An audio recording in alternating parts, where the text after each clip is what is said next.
Welcome to our YouTube channel. I'm Ryan Chan, the CEO and founder of UpKeep.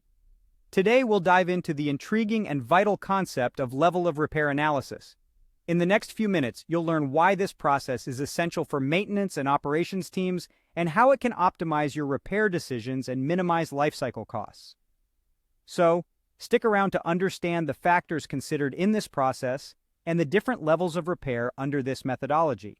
Now let's plunge into the exciting world of level of repair analysis, a process that plays a pivotal role for maintenance and operations teams.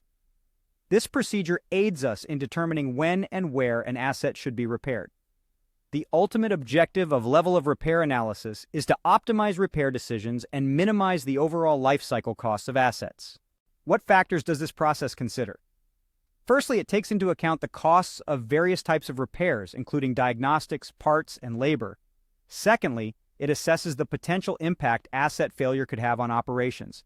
And thirdly, it evaluates the skills and equipment required to complete specific repairs. After determining what it would take to fix specific issues and how necessary those repairs would be, level of repair analysis decides the kind of repair work that should be done and who should do it. Now we get into the details of the repair levels. Under this methodology, you usually have 3 repair levels to choose from, which are essentially where repair work is performed. Firstly, we have the organizational level, or O level, where the repair is performed on the asset on site.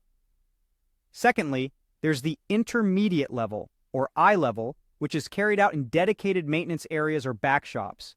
And thirdly, we have the depot level, or D level, where the repair is performed off-site, such as at an original equipment manufacturer factory. Consider a real-world example. Suppose a component were to break on a conveyor system.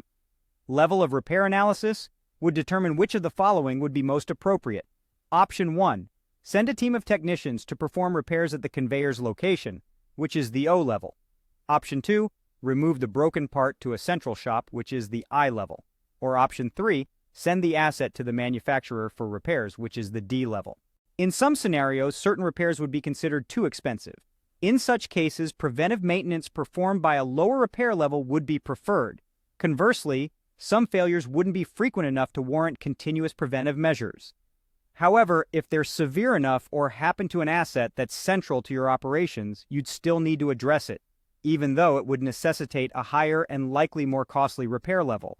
To conclude, the ultimate aim of level of repair analysis is to ensure each asset gets the exact amount of attention it requires. This way, we keep cycle life costs to a reasonable level while still meeting your operational requirements.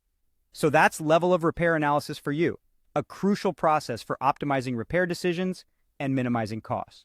Thank you for watching this video. We've explored the concept of level of repair analysis, its importance for maintenance and operations teams, and how it aids in optimizing repair decisions and minimizing life cycle costs. If you found this information valuable, please subscribe to our channel for more insightful content.